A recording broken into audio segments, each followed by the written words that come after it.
네, 어제도 우리가 나눴지만 고린도 교회는 그 고린도라는 지역은 아테네 철학, 수사학, 그리고 논리적 탁월함, 그리스 지성의 자부심이 가장 강한 곳 중에 하나였습니다. 당시 많은 사람들이 존경하던 로마의 웅변가 키케로는 이런 말을 했습니다.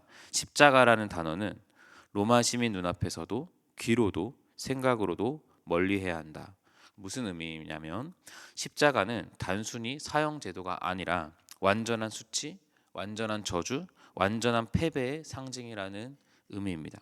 근데 지금 바울이 말하고 있습니다. 십자가의 도가 멸망하는 자들에게는 미련한 것이요 구원을 받는 우리에게는 하나님의 능력이라. 당시 고린도 사람들에게 이 표현은 매우 충격적입니다. 아니, 우리가 생각하는 그 십자가가 능력이라고? 인간의 존엄성을 밑바닥까지 짓밟는 그 폭력이 능력이라고? 이거는 너무너무 말이 안 되는 소리 아닌가라는 생각이 고린도 지역 사람들에게는 자연스럽게 드는 것입니다. 18절에 표현된 십자가의 도는 사실 잘못된 번역입니다. 정확한 번역은 영어도 이렇게 번역하고 있는데 십자가의 말씀입니다.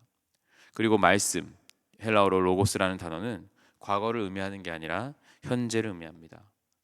무슨 말씀이냐면 십자가의 말씀이 단지 과거를 설명하는 게 아니라 지금 이 순간 우리의 가슴을 뛰게 하는 말씀이라는 겁니다. 그래서 이 말씀을 듣는 사람들은 현재 진행형으로 두 가지로 나타납니다. 18절에 멸망하는 자들, 그리고 구원받는 우리.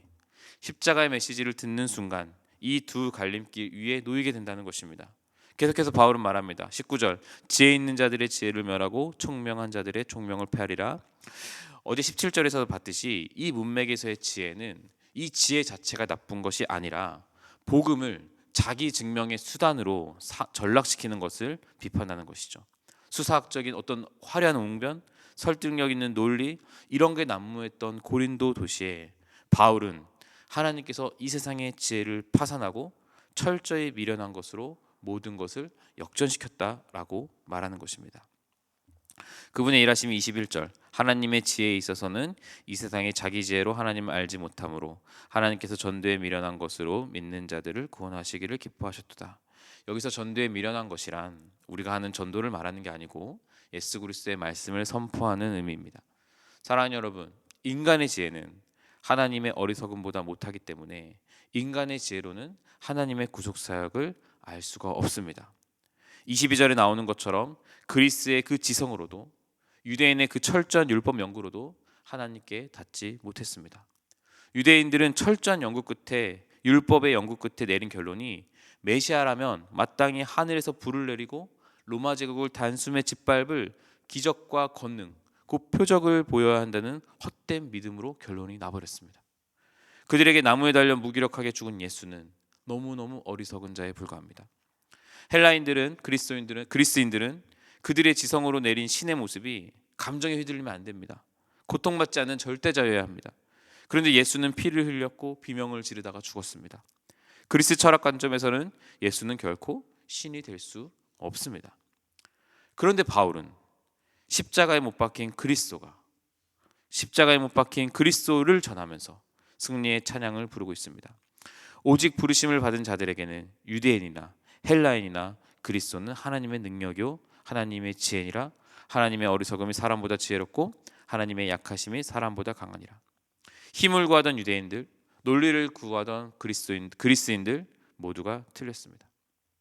십자가야말로 하나님의 사랑과 공의를 완전히 만족시키는 우주 최고의 지혜이며 사망을 이길 유일한 능력입니다. 이 위대한 말씀을 선포한 후에 바울은 26절에서 형제들아 너희 부르심을 보라고 언급합니다. 그러면서 지혜로운 자, 능한 자, 문벌 좋은 자, 여러분 이 순서는 고린도 사회의 신분 기준이었습니다. 지적인 명성, 정치적인 권력, 귀족 혈통, 하나님 부르신 자들 중에는 이런 범주들이 중요하지 않다는 겁니다. 하나님께서 어떻게 하십니까? 27, 28절, 하나님께서 세상에 미련한 것들을 택하사 지혜 있는 자들을 부끄럽게 하시려고 세상에 약한 것들을 택하사 강한 것들을 부끄럽게 하려 하며 하나님께서 세상에 천한 것들과 멸시받는 것들과 없는 것들을 택하사 있는 것들을 폐하려 하시나니 이는 아무 육체도 하나님 앞에서 자랑하지 못하게 하려 하심이라. 여러분, 세상의 종교는 나의 이력서를 내밀면서 나를 증명하려고 합니다.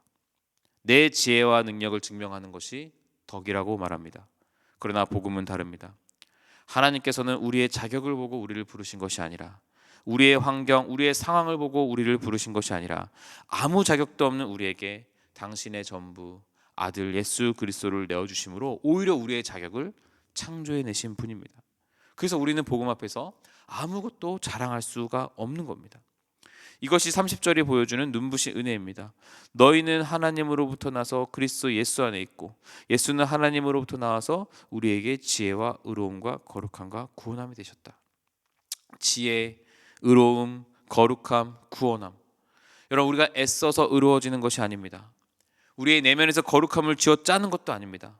예수 그리스도께서, 그분 자체가 우리의 의로움이요 거룩함이 되셔서 그분의 지혜로 우리가 구원을 받게 된 것입니다. 우리의 필요가 이미 그리스도 안에 다 있습니다. 세상은 너가 더 의로워져야 하나님이 받으신다고 하지만 복음은 말합니다. 그리스도가 이미 너의 의로움이 되셨다고. 세상은 너가 더 지혜로워져야 하나님을 알 수 있다고 말하지만 복음은 말합니다. 지혜이신 그리스도가 너에게 이미 왔다고. 세상은 너가 구원받기 위해 열심히 살아야 된다고, 발버둥 쳐야 된다고 말하지만 복음은 말합니다. 이미 그리스도께서 너를 위해 발버둥 치시고 십자가에서 최선을 다해 사셨다고. 그러므로 사랑하는 여러분, 31절 말씀처럼 우리가 오직 주 안에서만 자랑하길 원합니다. 인간은 자랑을 멈출 수 없는 존재입니다. 자기의로 살기에 바쁘고 정말 어리석고 바보 같은 게 인간입니다. 그러나 문제는 자랑 자체가 아니라 우리가 무엇을 자랑하냐는 겁니다. 복음은 우리의 자랑을 금지하지 않지만 우리 자랑의 방향성을 재조정해 줍니다. 내 학벌, 내 사역 성과, 내 재산, 내 성공, 도덕적 성취를 자랑하는 곳에서 나를 위해 십자가에서 죽으신 주님을 자랑하는 것으로 방향을 돌려주는 것, 이것이 복음입니다. 사랑하는 다음 가족 여러분, 내 인생의 유일한 자랑이요 기쁨이 되시는 예수 그리스도를 오늘도 찾으시고 오늘도 바라보시기 바랍니다. 십자가 앞에서 자기 사랑, 자기 의, 자기 지혜를 잃어버리시기 바랍니다. 대신에 십자가 앞에서 하나님의 지혜, 그리스도의 의, 성령의 능력을 얻으시기를 간구합니다. 그리고 그 모든 것을 이루신 예수 그리스도를 바라보는 하루 되시길 주님의 이름으로 축복합니다. 기도하겠습니다.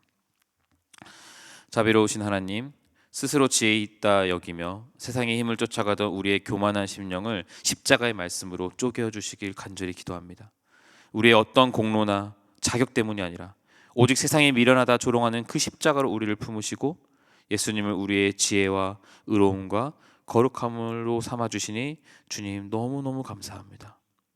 인간의 알량한 지혜와 능력을 의지하던 삶을 회개하고 이제는 헛된 나의 이력서를 찢어버리고 나를 살리신 그 은혜만을 온전히 붙드는 우리가 되게 하여 주옵소서.